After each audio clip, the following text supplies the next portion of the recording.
So, last time we stopped at early discussion of Altman and Wellman. And if you remember, Altman and Wellman, they resist the way that both Pogge and Singer look at international justice, distributive justice. Because Altman and Wellman want to insist that there is a difference in kind between what distributive justice might mean domestically, so within a society or a country, and what it might mean internationally, across borders. And the strategy, if you remember, is like basically to go through, ask like, okay, if you care about equality, as people who like Singer and Pogge do, if you care about equality, then what does that really mean, equality? What's the value of it, or what's the problem of inequality? And to look closer at that value or problem, and then see, does that value or problem allow us to make a distinction between our society and international affairs, or our society and the world? And the answer is yes, right? So once we look closely, we'll find that there is a difference. And the form of that takes saying, well, to think that you should care about equality internationally, you should accept something like luck egalitarian, what they call luck egalitarian. It's just a term of art, right? Then they're going to argue luck egalitarian thinking is bunk, right? This is a bad theory. And then they come up with their own alternative theory, which they call relational egalitarian theory. So a different kind of equality, not luck equality, but relational equality. And they say that actually matches up nicely with individual societies and not the world at large. All right, so the steps go like that, right? So what first, luck egalitarian, why is that crap? And then what's so good about this relational stuff? Right. So the luck egalitarian argument, right? If you buy this, then you would also be probably quite strongly inclined to distribute wealth internationally. Here's how the argument goes. Justice, so distributive justice, requires that we undo morally arbitrary differences between people. So this is a famous phrase that comes from the greatest political philosopher of the 20th century, John Rawls. He said, that's his idea. He said, and this luck egalitarian argument traces back to Rawls. Rawls says, our justice requires that we undo morally arbitrary differences. And in some ways this sounds right. Altman and Wellman think it's not right all the way down, right? But in some ways it sounds right. So for example, the idea is this. It's morally arbitrary that you're born in one family or in another, right? That you have your parents and I have my parents. None of us did anything to make that happen. It's just pure luck, right? It's an arbitrary fact.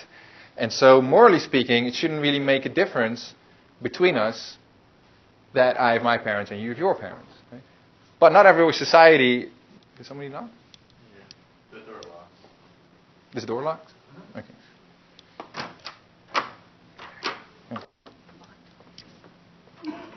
Okay. All right. So, like most societies throughout history, it does make a huge difference who your parents are. Right? If you're born and your parents are the king and the queen, your life is going to go a whole lot better than if you're born and your parents are two farmers. If you're born and your parents are king and a queen, you're going to have all sorts of powers, you're going to have privileges, you're going to have income and so on that the other people don't have. Right? And so the idea is, well, this is unjust. Why? Because the difference between the prince and me, right, is morally arbitrary. It's this whoever our parents is. And so justice requires that we don't have that, because it is morally arbitrary, that difference. Now, if the prince had worked hard for it, or maybe everyone had voted for the prince or something, well, you might doubt that today, but whatever, then that might be not a morally arbitrary... too soon? Too soon for Trump jokes? No? Yeah? Okay. If that would... then it would not be a morally arbitrary difference. And so then the difference would be justifiable. But now, just parenthood, not enough, right? So that's the basic idea. Note, by the way, that the argument that I'm giving you now, right, say, why should we get rid of monarchy or just the idea that there's an aristocracy or something who have greater privileges and standing because of birth? If you accept that intuition, this is a proposal, right? This is an argument, this is a principle that I'm and Rawls are proposing as an explanation for why it's wrong. With Singer, it was the same thing, right? We have the intuition that you should help the kid who's drowning. And he proposes a principle that says if you can help someone without sacrificing something equal value or something, then you should do it. There are maybe different principles that would tell you to undo aristocracies or monarchies, right? But anyway, this is the one that Rawls proposes. And it's one that's found a lot of uptake among philosophers. Rawls's argument is, he says, what really justice requires, justice is something that if we had a veil of ignorance, is basically think about if you had to choose what world you would live in, but there was a veil between you and this world that removed a bunch of facts about this world, and including the facts like who are you, right? Of course, if I know who I am, I might propose rules for the society that benefit me. Right? But if we want to think about justice, and justice is something that has to be more impartial, then it would be good to think about this world where things like who am I in this world is obscured for me. So now I have to choose a general rule, a rule that would apply to everybody, whoever I might end up being in this society, and then a rule that I find acceptable from behind this veil of ignorance, where I don't know who I am, whether I'm a man or a woman, tall, short, white, black, and so on. Right? That type of society, that's a just society, because you can't cook the books in favor of any particular group or something. In Rawls' sense, if we do that, then you'll find that if I know that I'm the prince, I might say, well, this monarchy thing's a pretty good deal, right? But if I don't know then I know that for every prince there's millions of subjects, then I think, well, the odds of me being a prince or a subject are pretty bad, right? So most likely I'm going to be bossed around and having to pay this person rather than live the life. So behind the veil of ignorance, I'm not going to take that gamble. Right? It's not worth it. So anyway, that's his argument. So here, first principle. Arbitrary differences should be fought, undone. And second, well, where you're born in the world, it's not just from whose parents, but also what country, right? What part of the world? North, south, east, west. And then it follows, right, that justice requires that we undo whatever differences there are between us due to our place of birth. Now you can see this is going to get pretty demanding pretty fast, right? And so, in order to undo the difference between where people are born, global redistribution is necessary. Rawls says a difference principle basically means get poor people as well as they possibly might be. So it's a very egalitarian principle. But you might have a different principle, whatever it is. Basically, if you're born in the US, chances are that your life is going to go really, really well. Right? It's like being born as a prince in the world. But if you're born in a host of other countries, chances are that your life is going to go much, much worse. Right? So it's about 1 billion people who live on about $1.50 a day at least. So that's horrible. That's really, really hard, really poor, really dangerous. So why? Because they're lazy? No. Right? Because they're dumb? No. Right? It's because they're born in a country that is really poor, and you don't have the opportunity. There's not a publicly funded college education. There's not a well-functioning labor market. Right? There's all these. Even if you are educated, there might not be any jobs. Right? And so you're screwed. Right?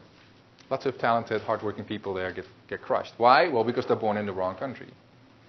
And so here's the argument, right? You think, well, that is just like being born to certain parents. And if you think that justice requires that we get rid of aristocracy and monarchy, then you should also start level out whatever accidental bad luck you might have by being born in a poor part of the world rather than a rich part of the world. All right. So that's your lucky egalitarian argument, right? So you can see that this says billions of people in this world are condemned to poverty by just bad luck.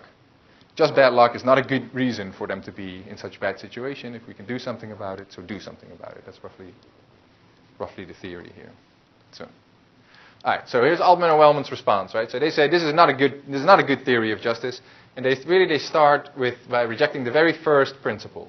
The very first principle being, if something is morally arbitrary, then justice requires that we undo it. And so when once you get rid of that, then the door is open for a different theory, and then their own theory comes in place. So, all right, here. They don't offer a lot of argument for why the lucky egalitarian principle is wrong, other than most people think it's pretty demanding anyway. But here's one possible version of the view. This is me talking. It's not Altman or Wellman talking, but it's one. You might think that arbitrary is a word that is ambiguous, right? It could mean two things. So it's arbitrary to exclude people because of their race, right, from jobs or whatever. You might also think it's arbitrary that like, LeBron James can dunk and I cannot. So both senses, it's arbitrary in the sense that there's none of this is due to anything that we've done or we deserve or something, right? It's not that LeBron James is this better person and therefore he's gotten this talent. God came down and says, hey, you deserve it more than this Van der Wassen character, so you'll get the height and the jump. Right? That's not what happened, right? It's just luck. But it seems to be that there's something different maybe between this idea of arbitrary and this idea of arbitrary, where this idea of arbitrary here, when we exclude people on racist grounds from jobs or opportunities, there is something more capricious about it. It's something nasty about it, like you're actually targeting people in a way that is directly harmful to them. And that sense is absent here, right? Like there's nothing particularly directly harmful or nasty or targeted about this just arbitrary fact of birth, right? Like my talents and his talents. So the premise that says justice requires that we undo arbitrary differences, maybe we can say it's plausible. This is an interesting premise if we think of arbitrary in this first sense as like nasty or capricious in a targeted, harmful way. And the aristocracy monarchy thing seems to fit that, right? Because in a monarchy or an aristocracy, you get people who are singled out in a society as the people who get to live on the efforts of others. And other people have to serve them, literally. But the second sense, which is it's just random almost, right? Rather than, random I guess could have this nasty sense too, but it's just, it is mere luck, maybe. Then maybe it's not so plausible, right? So if we think the lucky egalitarian will have to tell you that actually LeBron James owes me money, right? I'm not being facetious. Lucky egalitarians say that. Right? LeBron James is a highly marketable skill. Pure luck. He could be an extremely good counter, whatever. He could. I once did this. Last summer, I flew to Europe with my little boy. He was about 13 months then, just him and me. And he fell asleep in my lap, which means you're grounded to the seat for as long as he's sleeping, right? You're not moving. So it's hours, and I was super bored. So I thought maybe this is a horrible idea, by the way. But maybe one way that I can sort of pass the time is I'll just start counting. I'll see how far I can get. I know, I'm a weirdo. That's what I thought. So I start counting. I was thinking, I was calculating, I've got about 6 hours to go, so I'd calculate how many seconds that would be. 60 times 60 times 6. So it's a lot of seconds, thousands of them. So, and I was I couldn't get to 250 even, before I got started. It's a horrible idea because it makes time go even slower, right? Before, sometimes if you get distracted, 5 minutes can pass, you haven't really noticed it. You start counting, you count every second. It's horrible. It's one of the dumber things I've done. But anyway, the interesting part here is there is real will. If you want to count to a lot, see if you have the strength. I don't have the willpower to keep counting after once about hit 200. 200, low 200s. I was like, oh, jeez, I can't move on. So just let it go. My point is, maybe I'm not a talented counter. Right? Maybe I'm one of I count as well as I dunk, which is I don't get up very high. Right? Maybe you're a great counter. Maybe LeBron James could have been a great counter. He could count to 10,000 before he loses the will. Right? Problem, nobody will pay you money for this. This is an absolutely worthless skill if you have it. Right? Dunking, he does a lot more than dunking, but dunking, actually, better deal, right? People will pay you a lot of money for this if you're as good as he is, hundreds of millions of dollars over your lifetime. So that's just that's random, right? That's the lucky egalitarian says, Well, it's pure luck for LeBron James that he got into the talent of dunking rather than counting. It's not he didn't do that anything. He didn't earn that. He didn't deserve it. Nobody gave it to him who had a previous right to decide this. It's a fluke of nature. If he wasn't as tall, it would have been a problem. If he wasn't as athletic, it would have been a problem. It doesn't mean that he never did anything to get there, but the fact that he has that talent is pure luck. And so, yeah, the lucky egalitarian says that's arbitrary, and so we should undo that. And that seems, to a lot of people, seems like a weird theory. It seems like a weird theory that he owes me money because he can dunk and I can't. Can't even count to it. So, if you take this all the way, and there's varieties of lucky egalitarianism, but in the most, it's a pretty silly theory, I think, but in the silliest version of it, people have said things like, especially handsome people, for example, might owe ugly people compensation. Because life typically goes a little better if you're handsome than if you're ugly. Tall people might owe short, because tall people they typically earn a little more money and so on. So you might see why people like Altman and Wellman want to resist this, right? It starts sounding pretty ridiculous once we think it all the way through. And this might be one reason why you resist it. You think, well, something has gone wrong because we're conflating two senses of arbitrary. One is this nasty sense of arbitrary. Yeah, that's something we should really fight.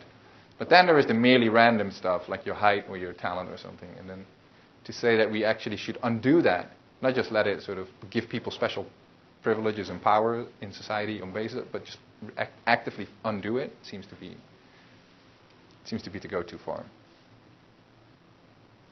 Right. Yeah, sorry, you're behind my screen. So that's what Allman and Wellman said, or that's what they're going against? They're going against that. So that's Rawls himself wasn't a lucky egalitarian, but people who follow Rawls have accepted this. And you'll see, for example, after our next exam, whenever it will be, you'll see that for one context in which philosophers often invoke this is in immigration. So lots of philosophers are in favor of more open immigration laws. And one of the arguments they sometimes give is this arbitrariness argument. Right? Like it's arbitrary whether you're born on this side of the border or that. Like if you're in a popular example, think of Nogales in Arizona and Nogales, Sonora in Mexico. It's a town that literally is cut in half by the border. So you could have been born 100 yards one way or the other, and it makes a massive difference in your life prospects. Right? You're born north of the border, you have the whole United States to your disposal. You're born south of the border, you don't. Yeah, Mexico is not a horrible place, but not as good as the United States. You can see this in lifetime like expected wages and so on. Right? You can pretty much double your expected income by just being born 100 yards north.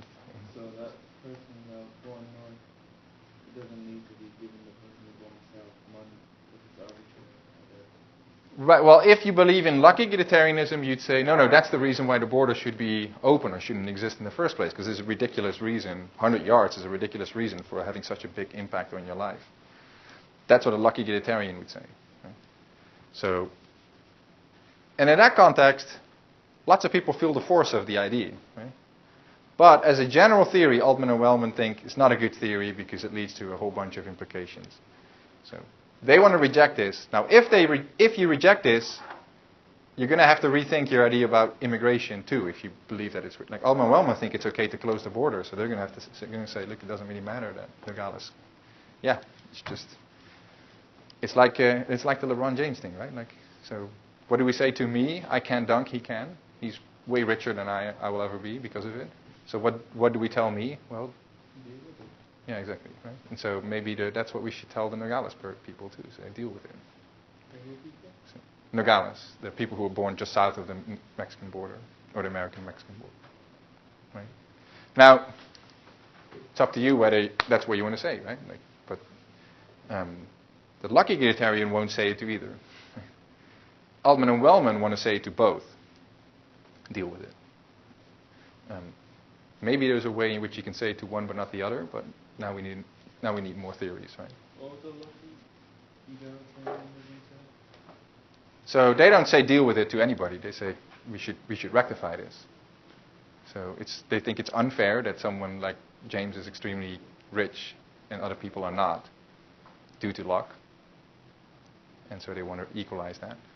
But they also think it's extremely unfair that people in Nogales, Sonora are way poorer than people in Nogales, Arizona, or have at least worse prospects because of mere luck. And they want to undo that too. Claudia?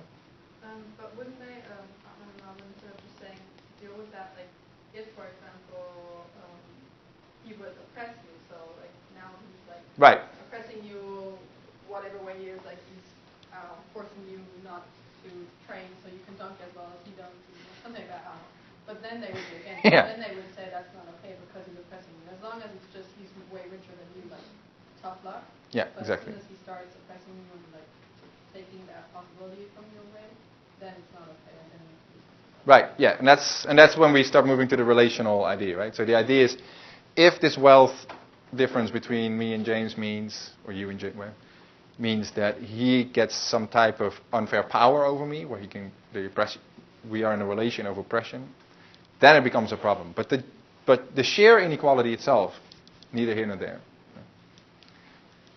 And so then you can see how they start making the cut between societies and international, right? Because they say those oppressive relations happen primarily within a society and not internationally. And so,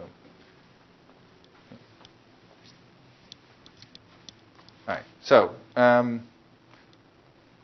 that was the against the lucky egalitarian. So here's B, against the in favor of their own. So this is what we just foreshadowed. So they say different idea of justice. This is one that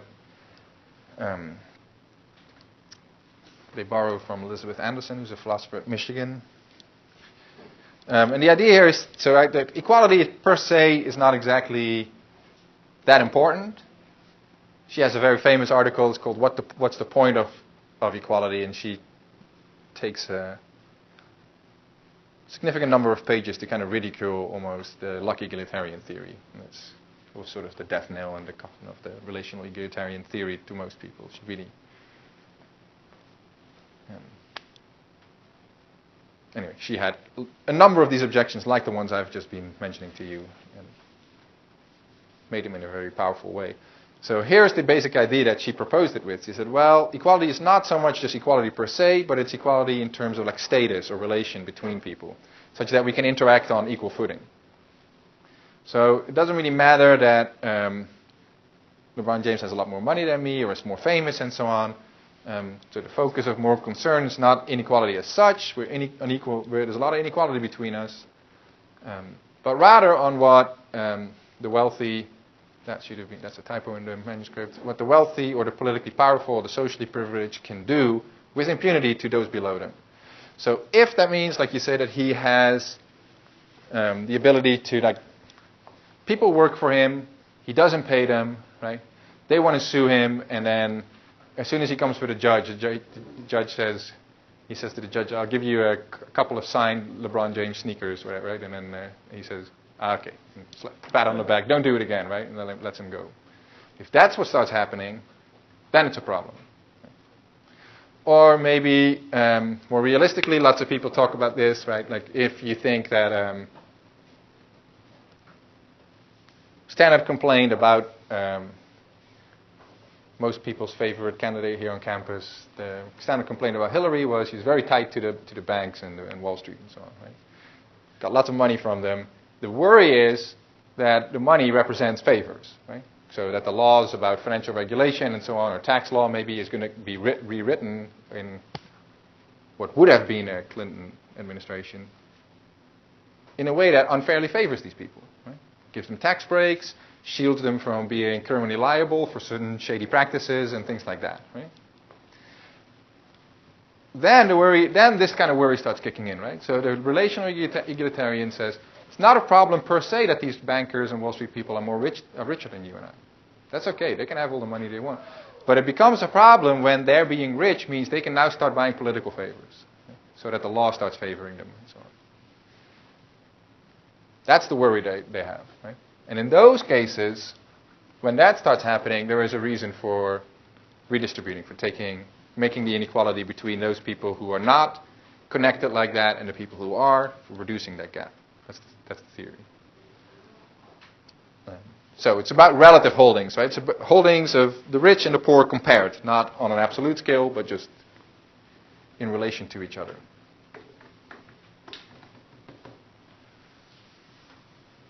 I'm not going to talk much about this theory. Just this is what they hold. There are worries about this type of argument, right?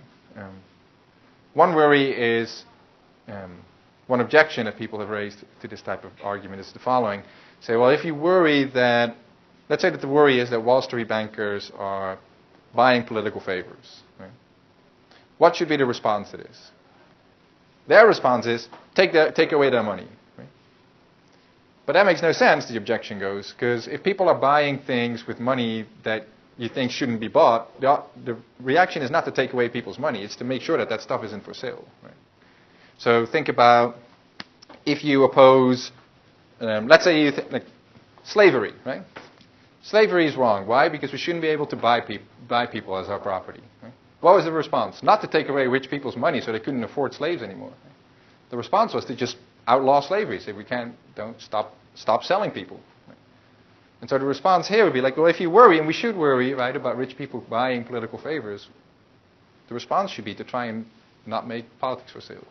It's not clear that that's an argument for taxing away the rich people's money. But anyway, set that aside. Whether you like it or not, this is what Altman and Wellman accept, and at least it seems more plausible than the luck egalitarianism, right? Which was just make sure that nobody's lucky is benefiting just because of fortune, good fortune. Here the argument seems to be, well, people can be luckier or less lucky and richer and poorer, but as long as they are in some ways protected from being oppressed by each other, the ideal of equality in a society will be served. Right, but that's about relative holdings. Now, that's just part of the story, Altman and Wellman say, right? The additional part of the story about absolute poverty is what they call Samaritan duties, and that's kind of what Singer talks about, right? So when people are in absolute poverty, are really starving, really poor, then you might have a duty to just help them of the kind that Singer talks about. But then that duty is met once they're out of need. Once they get to some threshold where you say, well, they're no longer starving, then if you're not in a relation of oppression with them or something, you don't owe them any more redistribution. I mean, you can give them money if you want, but you don't owe it to them. But when you're in this relation of oppression with them, then even if they're not starving, right, you and I are not starving, presumably, I am not, but I might be in this relation of oppression with people who can buy political favors. It's not slavery by any stretch of the imagination, but it is not a relation of equality politically. Then the argument goes, something more is required. I'm far from starving, but I, or whoever else, right, would be in my position, might have to be the beneficiary of redistribution from them to me. Or if I am wealthy enough, maybe I am, right, to put other people, janitors or whatever, in a relation of oppression with me, then I owe it to them, and so on. Right, so you have this two-step view again, right? So first, internationally, what is required is make sure that nobody is in absolute poverty. And then domestically, they say only domestically these relations of like buying political favors and so on apply. So then domestically, more is required, namely the reducing of the gap so that nobody has power over anyone else.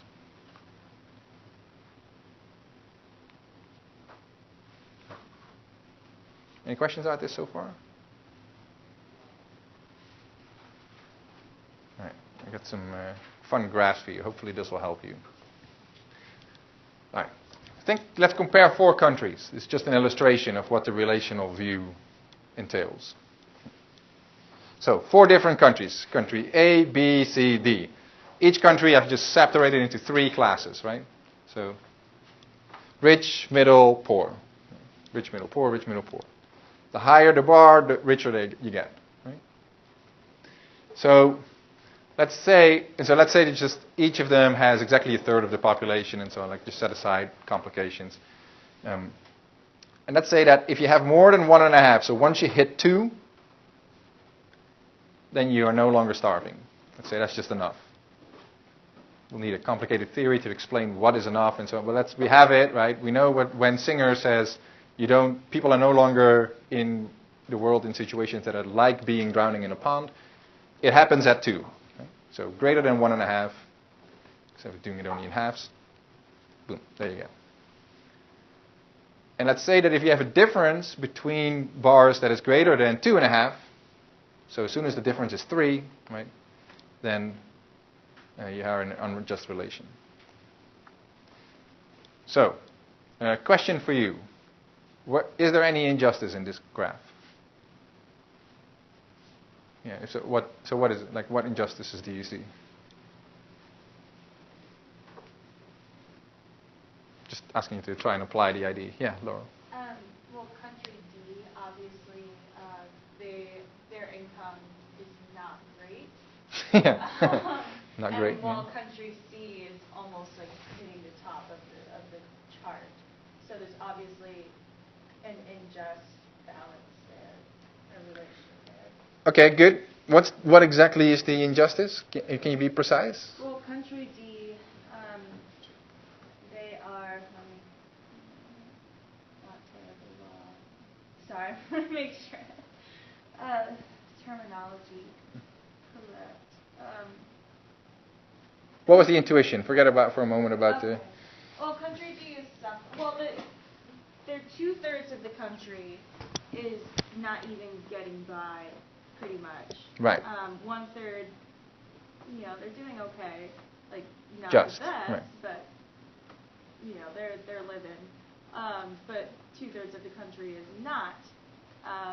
And so country C, if they gave enough to get the 2/3 up to 2, then they would still have a fair amount of money, Right. and they'd still be doing really well. And country D, it would really increase.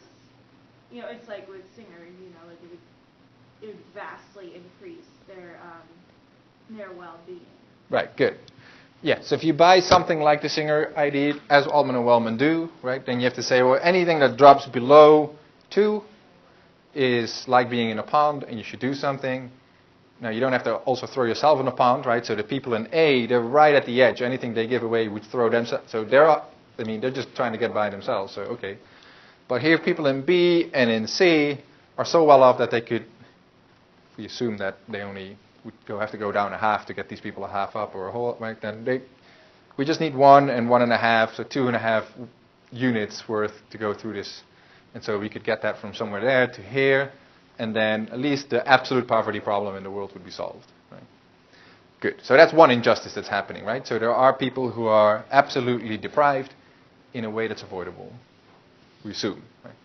Of course, whether that's the right assumption or not is an open question. We've talked about that a bunch of times. Right? It might not be that if we lop off 1.5 here, we can just put 1.5 there. It might get lost in the whatever, right? If we assume for a moment that that's okay, then it seems fine for now. Then yes, that's an injustice. Good.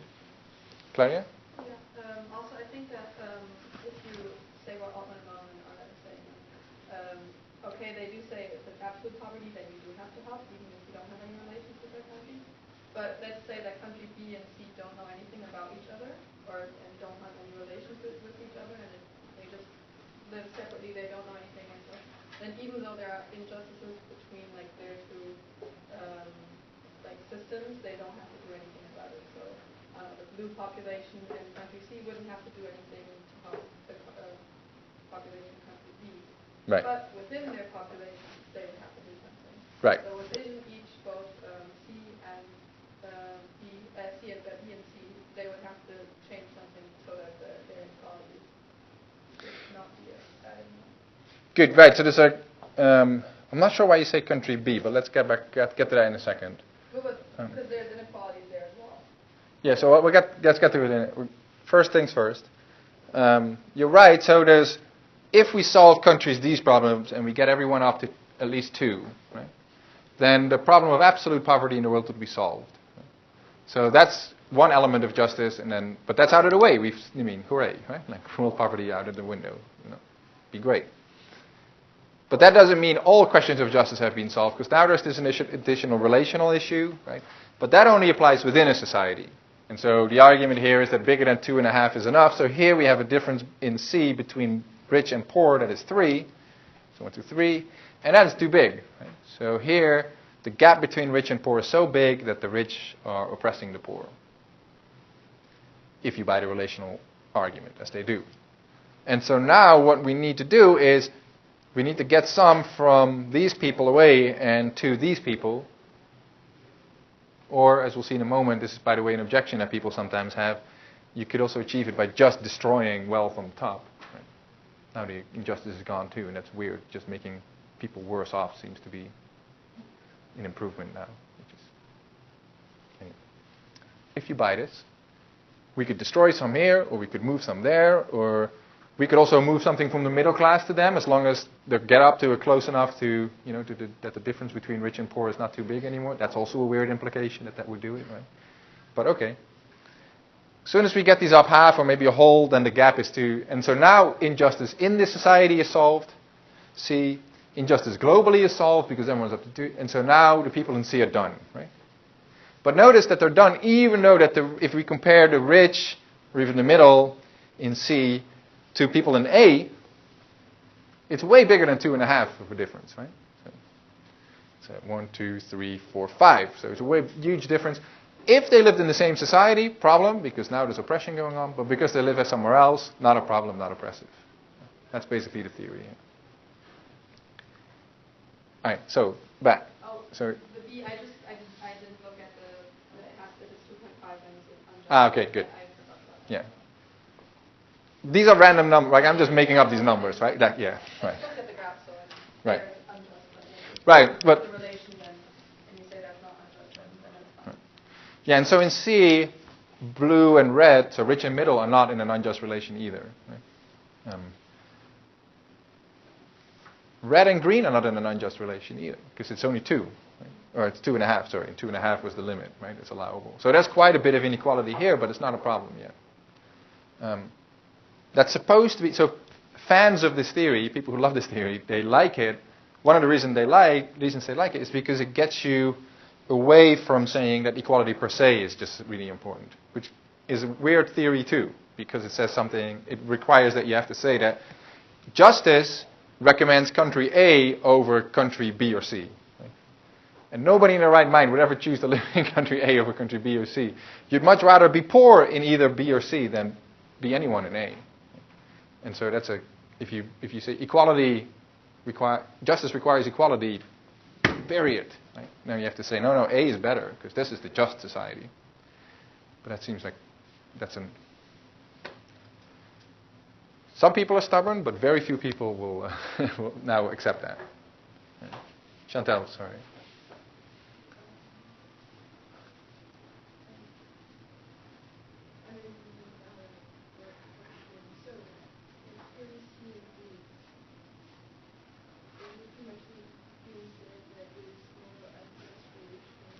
Can you? Sorry, I'm having a hard time hearing what you're saying. Is it being said that there's more of an unjust relation in C versus D because even though you have more income, the rich versus the poor is still greater than the even though the rich is barely making money? Yeah, it's a good question. It's possible, right, that a society like D would be so bad that both absolutely people are starving, and that's a problem in terms of absolute poverty. And it could also be, if we choose different numbers, right, that the difference between the worst of the starving and the people who just barely getting by is too big, so that they're being oppressed as well. Like, then we have a double injustice. Right? You're starving and being oppressed to boot, which is probably often true. Now, just because of how I chose the numbers, I was trying to keep each one problem per part of the drawing. So I tried to keep this within the gap where the relation is not also oppressive. But in principle, that could be, yeah. If we have it depends on when oppression starts. course, we don't. One of the problems of these theories is that, well, we're going to need a number, right? So is $100,000 different? Is it 150? Is it 2 million? Like, why? Right. Do you personally think it'd be just for, like, the just thing to do would be for country B and C from the locality? Not sure why that if that matters, but. Because if you say yes, then I'll see if I can get some points on that last exam. The students who did better than me. That's one reason why I'm. Yeah. Because according to that, then I'm entitled to some of their points.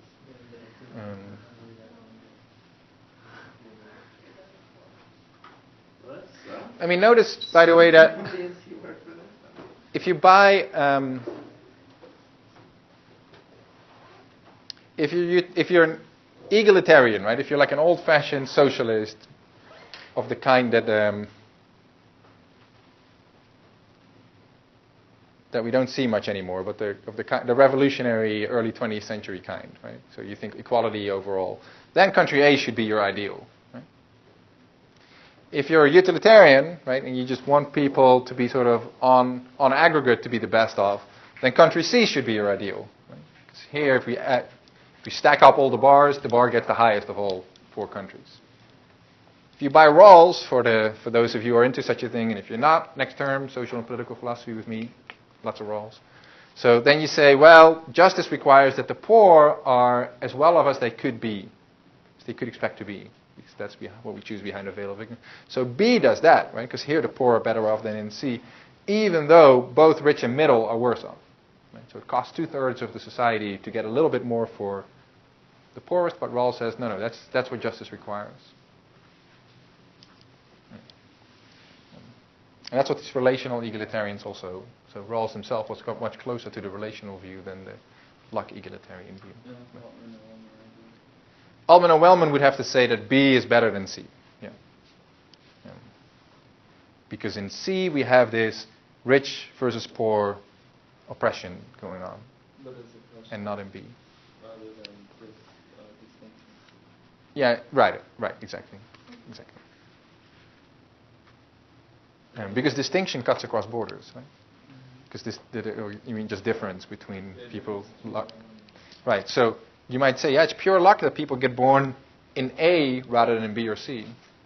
But for Altman and Wellman, that itself is neither here nor there.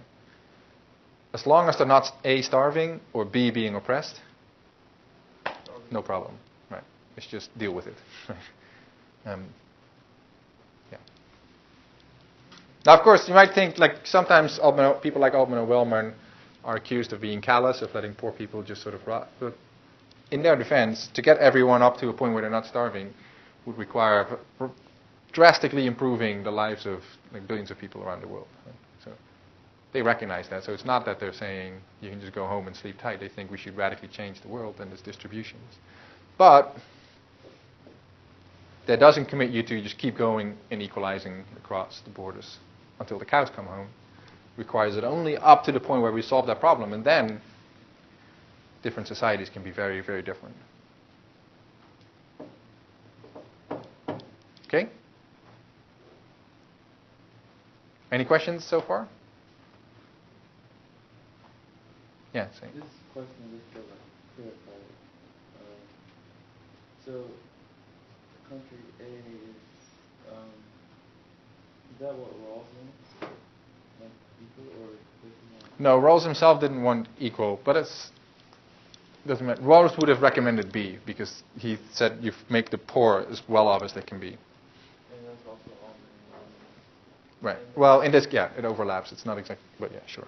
And then C, neither of them have it, and that's when there's oppression in being rich and poor, and D is when they're all poor. All but a third. Yeah. All but the rich, and they're taking most of the money to themselves.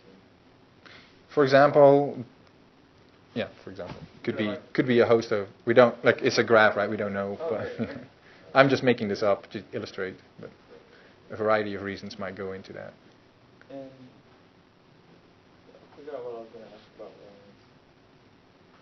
Which type of egalitarianism that you believe in? It doesn't matter for us. People like Altman Wellman and Elizabeth Anderson say that the spirit of Rawls is this relational view. But that's really what really motivates the theory. So for now, that's close enough. He didn't come up with that term. He didn't really put it as much in those terms, although there's parts of him that do. But anyway, his view could be more demanding than the relational theory, because it could require more equalizing than just what the relational requires. Anyway. All right, anyone else? Have a clear idea? All right, so last part. Altman Wellman accepts something like this, right?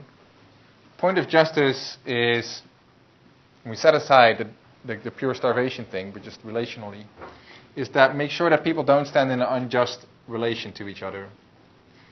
The relations of oppression obtained primarily between people in the same society or same country, and so therefore justice requires only that we undo our own unjust relations, like within our own society, right? Here's an objection, right? The argument as it is stated here is invalid, obviously. It goes too quickly.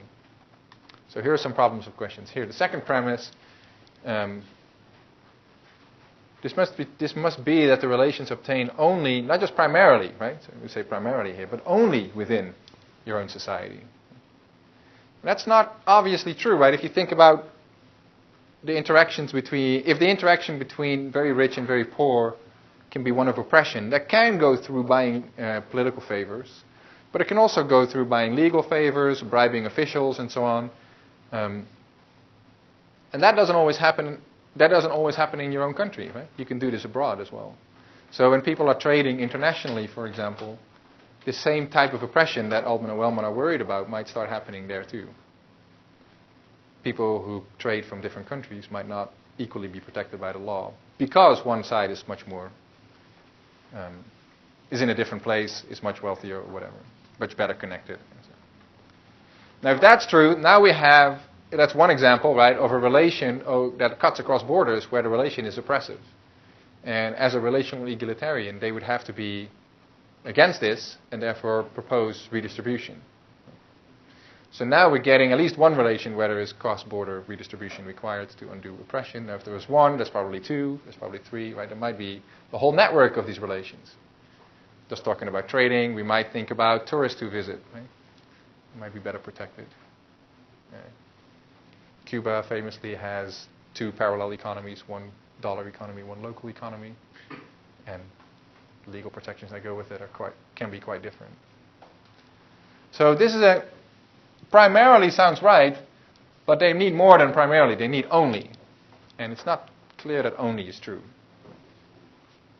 All right. So would the alternative be true? Probably not, right?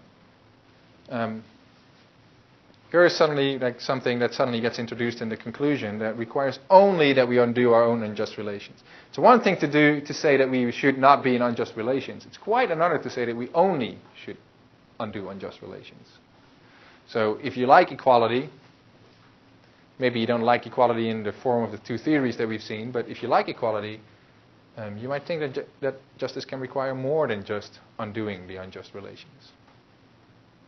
And that's what Singer, of course, is coming after. Here's an idea. Like, let's go back. If we go back to these graphs, we didn't read the chapter on secession, but Altman and Wellman think secession is okay. You can have a part of the country can separate from another part, like the Quebecois in Canada. They could say, "Rest of Canada, we don't want to be part of you anymore. We want to have our own country, Quebec country.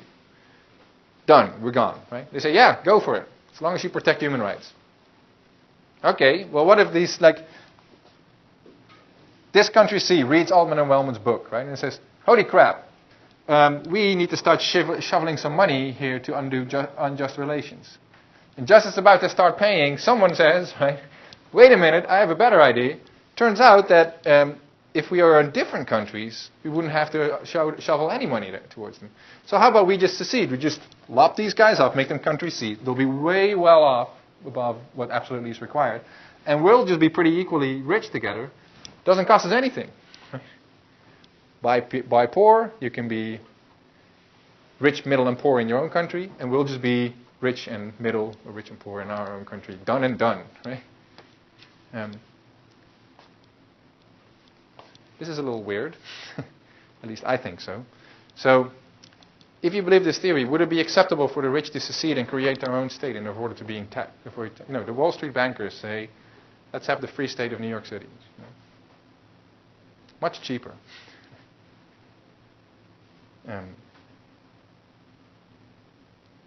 Okay, no more problem of justice. Injustice solved. Right?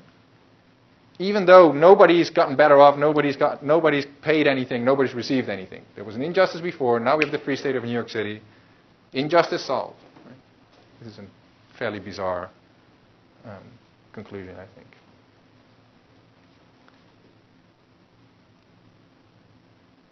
If you think there is an injustice between these people who are so rich and so poor, then maybe that's just the injustice. Or, if you don't think there is an injustice between people being rich and people being poor, then maybe it's oppression that you should worry about, but not inequality. Maybe inequality per se is not that important. Either way, it seems that we have to choose and go for a different theory than the relational theory. But anyway, that's just a question I'm raising. Here's one last one. Like I said before, right? Let's suppose that we have a country B, right? Country B, everything is hunky-dory. But there's let's say we reform the tax code such that Wall Street bankers start doing much better, right? So this reform of the tax code doesn't cost anyone else anything. It just produces more wealth at the top. Perhaps that's possible. Let's say that we could lop on like another 2 or something here. Now, that's called in economics, people call it a Pareto improvement. Basically means someone is better off, namely the Wall Street bankers, and nobody else is worse off. And most people think, well, that's a no-brainer, right? If like somebody gains something and nobody else, it costs nobody anything, you accept that. That's a step forward. But the relational egalitarian theory prohibits that. Here's another way to see that. In C, one way, like I said, one way to solve the problem of inequality between poor and rich is just to move some money from here to there and make them better off and them a little worse. The other way to solve it is to just burn some money at the top. Right? Literally take the money and destroy it. Wow. So you take Trump Tower, bang, right? It's done. Okay, that's money. It costs a lot of money to rebuild. Now he's a little poorer. Problem solved. So that's weird, right? Now that's the flip side, where we just make somebody worse off with nobody else being any better off. Or the alternative being the rich could be a little bit better off, but it doesn't cost anyone anything. This theory can require that, and it's usually considered to be a problem. On page 134, they reply to this, so you can look into whether you think that's whether they are right or the objection stands. All right. Any questions about this?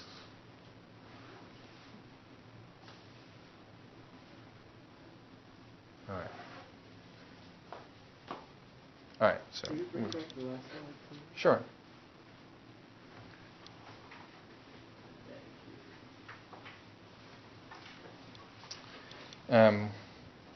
Note, by the way, like that any theory like Altman and Wellman's that's going to say something like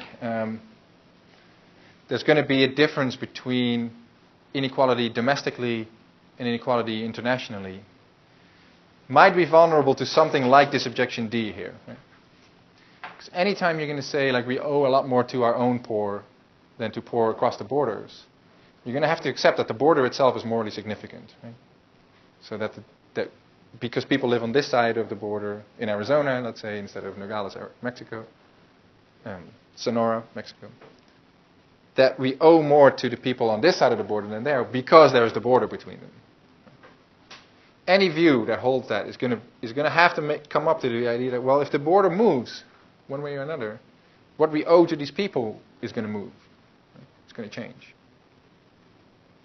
And that might have nothing at all to do with these people, right? So these people might be exactly the same as they were before, just as rich, just as poor. They might not have done anything to deserve it or something. They might not be particularly good people or bad. These people we can imagine are exactly the same before and after. The border switches. Whether it's an international treaty, it's a war, it's secession, it's whatever way it will happen, right? Traditionally, borders would track things like rivers. Maybe the river moves over time, right? So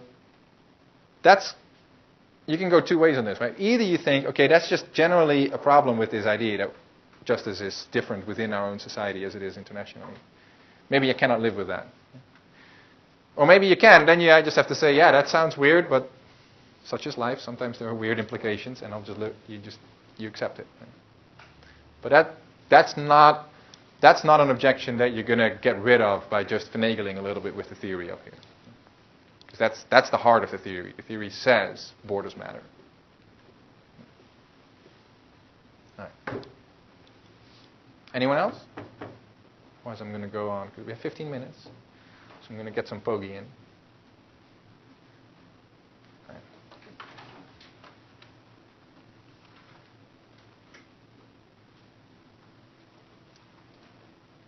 All right. So the last thing, this was going to be our last reading. So this is the Poggi on the Health Impact Fund.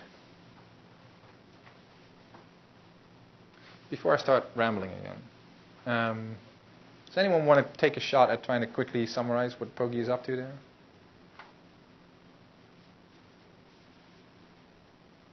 Volunteer or be volunteered?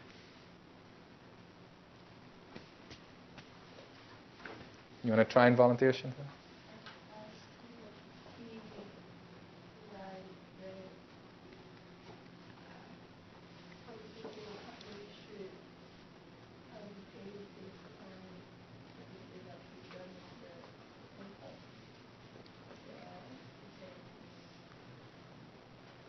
Yeah, good. Yeah. Pharmaceutical companies, he proposes a system by which pharmaceutical companies would be paid in proportion to their impact on global health improvements, right? So just basically stopping people from dying from diseases in the world. That's basically the idea, right? Not just dying, it's also going to be other types of health problems like river blindness or something. River blindness just being cured officially. Anyway, so that's his solution. What's this a solution to? He identifies a problem. Right? What's the problem for him? Well, the current system with patents, such as how medicine is distributed or not distributed, and also how the knowledge of how medicine is made can't be distributed to everyone.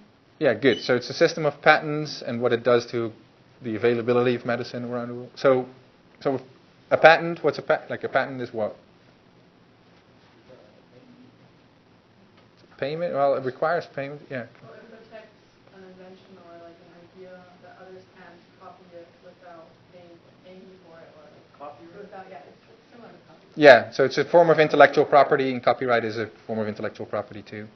So a copyright is usually, if you write a book, for example, be protected by copyright, meaning people can just copy your book and then sell it to others.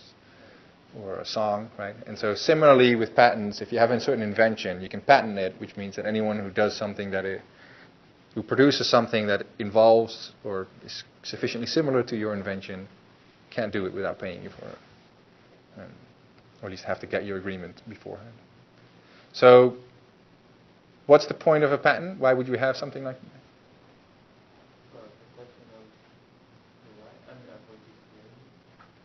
Yeah, so copyright, so that's a popular proposal, right? So like especially with copyright, people say that, well, if I write a song, and it's a very popular song, I get a copyright over the song, and it means that whenever the radio stations play the song, they have to pay me some money. Now why? Well, because I wrote it, right? Like it's mine in that sense. Right? That's an answer. Poggi doesn't like that. He goes, that's what he calls a natural rights justification. He actually thinks that's a bad argument. He also has one from beneficial consequences. Does anyone remember that one? Another argument for why you might have a patent. Wait, he doesn't like how patents are placed? Sorry? He doesn't like patents? Like, somebody plays their song on the radio and you have to pay that person? Yeah, well, I'm not sure what he would say about copyright on songs and stuff, but there's a similar version. Okay, well, let's see if we can get up. All right. What he wants, right, he wants to get rid of these patents. The patents require people who want to use things that other people have invented and got a patent on to pay them, basically.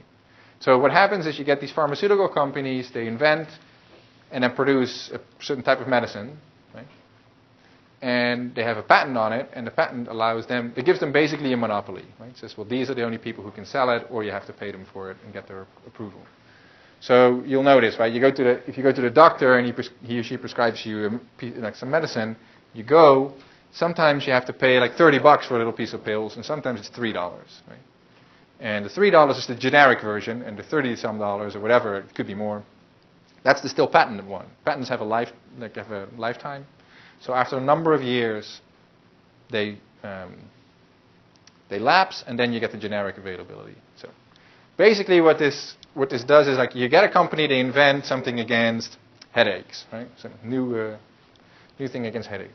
It gets patented. So that means for whatever a number of years, 19 years was the original one, but it's become longer since. But what they get is they get a monopoly. So no one can sell this type of medicine, but the company, or the company can license it out, and then you have to pay them for it. So if you have a monopoly, you can charge a lot more, right? If there's competition, you can't, because then if you charge a lot, then your competitor will charge less, and then now you have to meet their price, and nobody will buy your product anymore. Right? So once the patent lapses, everyone can do it. Now it just becomes a much more competitive market, and the price goes down, because people say, well, $30, I can sell it for 25 and still make a killing. I'll sell it for 20, still make a killing. Sell it all the way down to $3, where you get it for cheap. So Pogge doesn't like this, right? So what it means is that there's a lot of medicine out there on the market today that costs $30, costs actually more because your insurance will pitch in too, right? But so let's say it costs $30, but it could be, like the actual producing of it is a lot cheaper, because we know that once the patent lapses, it is available for $3. So the patent is the difference between the 3 and the 30, and if that medicine is just like whatever, Botox or something, like reduces wrinkles, big effing deal, right? But if it is like an anti-malaria medicine, and you could save millions of lives for $3, and people might actually be able to afford it in Ethiopia or something, right? But they now have to pay 30 because of the patent. Now it's actually costing lives, and that's his worry. Right? TRIPS here is it's here, yeah, TRIPS, that's the international treaty that sets this up, that requires other countries to enforce patent law. Chantal. The reason I asked, when I read the blog, I needed an MRI, and I looked to come back to the States for it, and it's going to cost me $2,000, so in China it cost me $130. I'm not sure. It could be, so the invention of MRI could be copyright, or that could be protected by a patent, or, but I wouldn't be able to tell you about that particular case. Yeah. Basically, the problem is this, right? So this is the one. Next time we'll go into a little more on detail, but the technical argument is this: the cost of production for an individual pill, once it's invented, is very, very low, right? So let's take this malaria medicine, right? Like the malaria medicine, the individual pill costs, 30 cents or something to produce. Because once you have the whole thing set up, it's just this conveyor belt, and they just spit them out by the millions if you want. They just keep going and going and going. The actual material that goes into it is very cheap. Right? It's not that like the uranium is needed or something. Like it's basic chemistry. What is not very cheap is inventing what particular molecule in the first place will actually cure malaria. Because now you need laboratories, you need time, you need highly paid medical researchers. You're going to have to go through a bunch of iterations where you fail to find the right thing. You're going to have medical trials. Then you have to go through the whole approval process, and all these things that cost millions and millions and millions of dollars. So the problem is this: the difference in price between the very, very first pill and every other pill is enormous. The very, very first pill costs millions and millions and millions of dollars. Because that's the one, because you need to pay all the research, the approval process, set up the laboratory, the factory. But then once you've done that, every next pill is nearly free. Okay? So why does this speak in favor of a patent? Well, suppose that I am someone who invents this medicine, right? Spend millions and millions of dollars. Eureka, there's my pill, malaria cured, right? And now you come by and you say, I'll buy that pill, please. You buy it, right? And then you go into your lab, you analyze the actual molecule, and you say, now I'm going to spend just 30 cents a pill and produce them and sell them for $1. I'll never be able to recover my cost. Right? I'm hundreds of millions of dollars in the hole. I've invested those to get that first pill, and the only way I could pay this off is if I can sell these pills for like $30 a piece or something. Right? But now I can't anymore because you've come along and you're selling it for $1, and nobody's buying my $30 pill. Maybe a couple of people will say, well, this guy put in so much effort, I'll buy it. But most people will just say, I'll go for the $1 pill. Right? Insurances definitely won't cover the $30 pill. And so the problem is, if this is just freely available, I'll never be able to pay off my cost, which means I'll do this once and I'll never do it again. And probably, I'm not an idiot, I'll not do it once. Because I can see coming, I say, well, I need hundreds of millions of dollars. I don't have hundreds of millions of dollars, so I'll go to the bank or an investor and say, hey Shark Tank people, right? Give me some money, I'm going to make this new pill, it's going to be wonderful, cure malaria. Say, okay, how am I going to get my money back? I don't know. Done, right? No investment, I'm not building that plant, I'm doing the research. It's never happening. So, the idea behind the patent is, well, if everybody could just freely copy this thing, nobody would ever produce medicine. Horrible, everyone dies. So we don't want that. What we want is the medicine, and so we need to have a prohibition on copying, which means if I invent a pill and I spend all that money, I, for a certain amount of years, get to be the only one who gets to sell this. And so I can charge whatever I want. Right. I'm going to overcharge you, which means the pill itself costs 30 cents to make, but I'm going to charge you $30 because I need that to pay off all the debt that I got from the beginning. Right. And then at some point maybe make a profit. Because most people do this to make a buck, not out of the goodness of their heart. Or not out of the goodness of their heart alone. So that's the idea behind a patent, right? So you get like, maybe I get 15 years or something to just charge whatever I want. After 15 years, I'm expected to have recovered my cost, made my profit. I do or I don't, that's up to me. Okay. Then after 15 years, it becomes freely available, and now these pills become super cheap. And so now you have a constant production of new medicine, new ideas, new technologies. And then after a certain year, they become really cheaply available, and that's the idea. It's a great system. Most defenders of patents argue. Now, Poggi says there's a variety of problems with this. So one, sounds great when we're dealing with things like Botox and so on, fine. Like, let's have lots of new inventions to keep people pretty and so on, great. But when we're dealing with things like malaria medicine, there's going to be this 15-year period where there's people, hundreds of millions of people around the world who have malaria, who could afford that medicine if it was just freely available at the cost of production, the 30 cents per pill, but cannot because that patent is in the way. And now, if that's the only way we could do it, then maybe you live with it. But he says, I have a better solution, and we can keep people producing these pills and not have these people die. And that's his own health impact fund alternative. That's one problem. The other problem, he says, is when you let these patents, this patent system go, what it does is it makes people produce the type of medicine for those people who can actually afford to buy the medicine while the patent is still running. So you do research and development into the type of medicine that people who can afford $30 a pill can afford. And so, that sometimes means malaria medicine because we go on vacations in malaria-ridden places and so on. So we buy those things, and you might find them anyway, or whatever. But most of the time, this means that what really pays is new Botox type things. Right? So you get a lot of research and development in medicine that helps rich people deal with rich people problems, and not a lot of research and development into things that help poor people deal with poor people problems, like malaria, cholera, or what have you. So there's this, and he says the other problem, those problems are way more important, right? Like if you could choose between solving cholera or solving wrinkles, you'd choose cholera, right? And But that's not how, as a world, we're allocating our money. Most of our money is going into wrinkle solving and not color solving. And so that's the other problem here. All right. So either way, I'll pick this up with you, and I'll see you guys on Tuesday. I'll announce the outcome of the vote on Canvas shortly.